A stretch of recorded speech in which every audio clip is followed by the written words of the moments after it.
Hello. हम लोग पढ़ रहे हैं नए साझेदार का प्रवेश कक्षा 12वीं लेखा शास्त्र में। और कल की वीडियो में हम लोगों ने इसकी थ्योरी को देखा था। नए साझेदार का प्रवेश कैसे होता है, किन कारणों से होता है, क्या प्रविष्टियाँ की जाती हैं, इसको देखा था। और आज हम लोग क्रियात्मक प्रश्न देखेंगे। और सबसे पहले पहला प्रश्न हम लोग ले लेते हैं। जो छोटे छोटे 2-4 प्रश्न हैं आज उनको हम लोग देखेंगे कि जो लाभ हानि विभाजन का नया अनुपात कैसे ज्ञात किया जाता है। और जब तक इसको हम लोग नहीं सीखेंगे अगले प्रश्नों को नहीं बना पाएंगे। तो ये जो बेसिक्स हैं इसको बड़े ध्यान से आप लोग देखिए, तभी आप लोग समझ पाएंगे। प्रश्न क्रमांक 1 में इस प्रकार लिखा है, ए और बी एक फर्म में साझेदार हैं जो 3:2 में लाभ विभाजित करते हैं। भावी अनुपात ज्ञात कीजिए यदि वो सी को 1/5 भाग के लिए सम्मिलित करते हैं। ये पहला कंडीशन है। इसके अनुसार से अलग सवाल बनेगा। फिर दूसरा कंडीशन ये है कि यदि वे सी को 1/4 लाभ के लिए सम्मिलित करते हैं।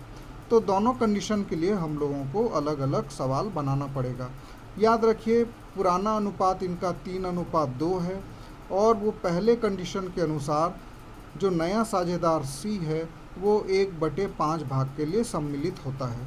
तो इनका नया अनुपात क्या होगा? इसके लिए सबसे पहले हमको ये मानना पड़ता है कि माना कि कुल भाग 1 है। जो पूरा फर्म है उसके लाभ को पूरा 1 भाग माना जाता है और जितने भी भाग होते हैं उसको उतने भागों में बांट दिया जाता है। अब इस 1 भाग में से सी को हमको जो नया साझेदार है 1/5 भाग देना है। तो अब हमारे पास शेष कितना बचेगा? हमारे पास कुल भाग 1 है, उसमें से जो नया साझेदार है उसको हमने 1/5 दे दिया। तो अब हमारे पास शेष कितना बचा इसका कैलकुलेशन करेंगे। इसके लिए यहाँ पे कुछ नहीं है तो बटे 1 मान लेते हैं और ये दोनों का एलसीएम निकालते हैं। एलसीएम निकालेंगे तो ये आ जाएगा 5 एकम 5। अब इस 1 से 5 को भाग देंगे तो आएगा 5, गुणित 1 करेंगे तो यहाँ आएगा 5। फिर उसके बाद यही वही प्रक्रिया यहाँ भी दोहराएंगे। 5 से इस 5 को भाग देंगे तो आएगा 1, 1 गुणित 1 करेंगे तो यहाँ बचेगा 1। तो अब यहाँ पे 5 ऋण 1 बराबर 4/5, अर्थात ये शेष भाग बचा। इसको बोलेंगे शेष भाग। देखिए हमारे पास कुल भाग 1 है, नए साझेदार को हमने 1/5 दे दिया। तो अब हमारे पास बचा कितना? 4/5। देखिए इसको मैं डायग्राम से भी समझा रहा हूँ आपको। पहले 2 साझेदार थे, वो 3:2 में बांटते थे। तो पूरे फर्म के लाभ को हमने 1 रोटी माना।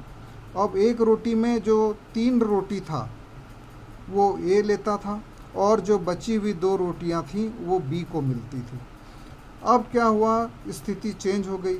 अब एक नया साझेदार आ गया तो हमने इस 5 भाग में से 1 रोटी के 5 टुकड़े किए और इनमें से 1/5 हमने सी को दे दिया, नया साझेदार। अब बची हैं 4 रोटियां। तो ये जो 4 टुकड़े बचे हैं, रोटी नहीं, 1 रोटी का जो पहला टुकड़ा था उसको तो हमने सी को दे दिया। अब जो बाकी के 4 टुकड़े हैं इनको जो पुराने साझेदार हैं अर्थात ए और बी, उनको हम लोग बांटेंगे।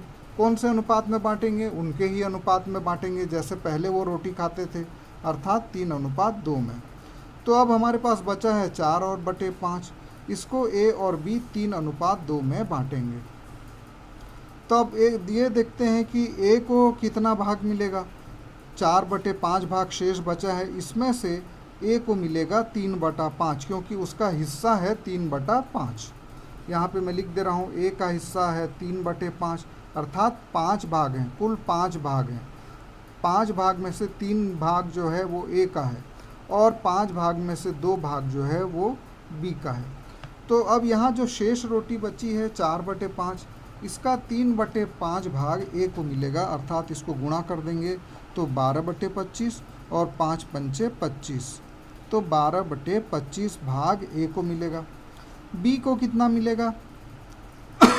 4/5 का 2/5, क्योंकि 2/5 उसका पुराना हिस्सा है। तो इसको अब गुणा कर देंगे तो आएगा 4 दूनी 8, 5 पंचे 25। तो इस प्रकार ए को मिलेगा 12/25, ये देखिए हम लोगों ने यहाँ निकाला है। बी को मिलेगा 8/25 और सी को तो हमने 1/5 भाग दिया ही हुआ है। तो अब क्या करते हैं, यहाँ पे 1/5 आ गया है, तो ये कोशिश करते हैं कि नीचे का जो हर है वो बराबर हो जाए।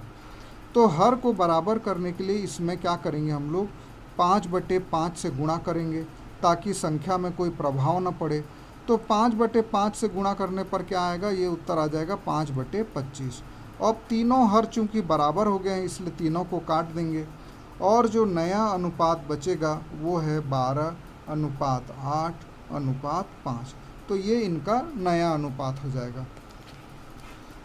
इस कंडीशन में हम लोगों ने देखा था सी को 1/5 भाग के लिए हमने साझेदार बनाया है। तो अब हम लोग देखते हैं ठीक इसी प्रकार से यदि हम लोग 1/4 भाग दें तो भी सेम प्रोसीजर से सवाल बनेगा। माना कि कुल भाग 1 है, सी को इसमें से 1/4 भाग दे दिए तो शेष बचा हमारे पास 3/4। अब ये 3/4 को ए और बी कौन से अनुपात में बांटेंगे, 3:2 में बांटेंगे। तो अब ए को कैसे मिलेगा, ठीक पहले के सवाल के अनुसार 3/4 का 3/5 हिस्सा अर्थात 9/20। बी को मिलेगा 3/4 का 2/5 अर्थात 6/20 और सी का भाग 1/4 है ही है। तो हर को बराबर करने के लिए नीचे में 20 लाना है, हम लोग 4 का गुणा 5 से करेंगे तो ये 20 आ जाएगा। अब ये तीनों नीचे नीचे का काट देंगे तो इनका नया अनुपात मिल जाएगा 9:6:5। अब ठीक इसी प्रकार से हम लोग दूसरे प्रश्नों को भी देखेंगे। ए और बी 3:1 में साझेदार हैं और स को 1/4 भाग के लिए प्रवेश देते हैं। तो ठीक वैसे ही बनाएंगे जैसे पहले दोनों प्रश्न बनाए थे हम लोग। ए और बी साझेदार हैं 3:1 के लिए और सी को उन लोग पार्टनर बनाते हैं 1/4 भाग के लिए। इसमें भी हम लोग मान लेंगे, माना कि कुल भाग 1 है और 1 में से 1/4 भाग हम लोग सी को दे दिए तो हमारे पास बचेगा कितना, 4 आएगा एलसीएम, 4 ऋण 1 बराबर 3/4 भाग शेष बचेगा। ए को कितना मिलेगा, ए को मिलेगा 3/4 का 3/4 क्योंकि ए का भाग ही है 3/4 और बी का भाग है 1/4 तो इसका हो जाएगा 9/16। बी का हो जाएगा 3/16 और सी के पास चूंकि 1/4 है तो फिर वही प्रक्रिया करेंगे, हर को बराबर करेंगे। देखेंगे यहाँ ए के नीचे में 16 है, बी के नीचे में भी 16 है, तो सी के नीचे में 16 लाने के लिए हम लोग क्या करेंगे, 4 का गुणा 4 से करेंगे तो ये 16 आ जाएगा। ताकि तीनों हर समान हो जाते हैं तो उनको हम लोग काट देते हैं। तो अब इनका नया अनुपात आ जाएगा 9:3:4।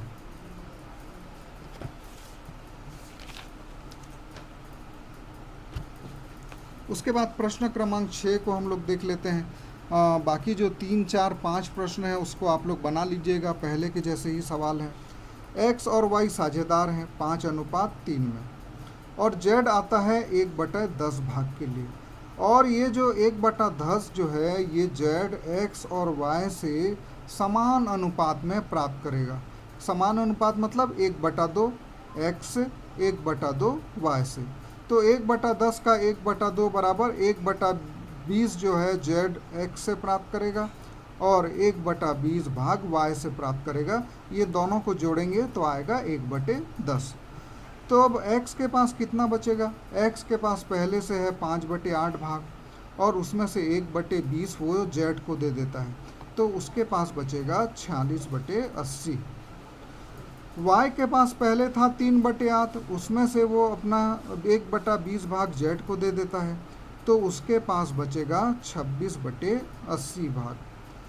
अब देखिए यहाँ पे नीचे में 80 है, यहाँ पे नीचे में 80 है और z के पास 1/10 है तो ये 10 को हम लोग को 80 बनाने के लिए ऊपर और नीचे 8 से गुणा करना पड़ेगा।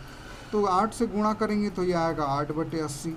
अब ये तीनों को काट देंगे हम लोग, तीनों को काट देंगे तो बचेगा 46:26:8। अब जब ये संख्याएं बड़ी रहती हैं तो हम लोग ये कोशिश करते हैं कि इनको जितना छोटा से छोटा हो सके उतना छोटा कर दें। तो इसको एक ही बार छोटा हो सकता है, तीनों जो अंक हैं वो 2 से विभाजित हैं तो 2 से भाग दे देंगे इसको तो 23 आ जाएगा। इसको भाग देंगे तो 13 आएगा और इसको भाग देंगे तो 4 आएगा। तो इस प्रकार से इनका नया अनुपात 23:13:4 आएगा। एक और प्रश्न को देख लेते हैं हम लोग। निकुंज और मिथुन प्रश्न क्रमांक 7 है। 3:1 में साझेदार हैं। वो अभिनव को 1/5 के रूप में साझेदार बनाते हैं। तो इसमें भी 2 कंडीशन दिए हैं। जब अभिनव निकुंज और मिथुन से बराबर अनुपात में अपना भाग प्राप्त करेगा, ठीक जैसे कि हम लोगों ने पहले सवाल में देखा था, 6वें प्रश्न में देखा था। तो 1/5 का 1/2 मतलब 1/10 वो निकुंज से प्राप्त करेगा और 1/10 मिथुन से प्राप्त करेगा। तो निकुंज के पास शेष कितना बचेगा? 3/4 ऋण 1/10 करेंगे और हल करने पर आएगा 26/40। मिथुन के पास कितना बचेगा? उसके पास पहले से है 1/4, इसमें से 1/10 वो अभिनव को दे देगा, तो उसके पास बचेगा 6/40। और अभिनव के पास है 1/5, हर को बराबर करते हैं, आप जानते हैं यहाँ 40 है, यहाँ 40 है, तो यहाँ भी 40 लाने के लिए 8 से गुणा कर देंगे, तो ये आएगा 8/40। और जब इसको हम लोग छोटा कर देंगे तो आएगा 13:3:4। इसका जो दूसरा भाग है, यदि अभिनव अपने लाभ का संपूर्ण भाग निकुंज से लेता है, मतलब मिथुन कुछ नहीं देता है, तो निकुंज के पास है 3/4 और अभिनव को हमने दिया है 1/5, तो 3/4 में से 1/5 घटा देंगे तो आएगा 11/20। मिथुन के पास ऑलरेडी 1/4 है, उसने कुछ नहीं दिया अभिनव को, तो लेकिन हर 20 लाने के लिए इसको 5 से गुणा करेंगे ऊपर नीचे, तो ये आ जाएगा 5/20। और अभिनव जो नया साझेदार है उसको हमने 1/5 दिया है, इसका भी नीचे में 20 लाने के लिए 4 से गुणा करेंगे, तो ये आ जाएगा 4/20। तीनों हर चूँकि समान हो गए हैं इसलिए उनको हम काट देंगे, तो नया अनुपात होगा 11:5:4।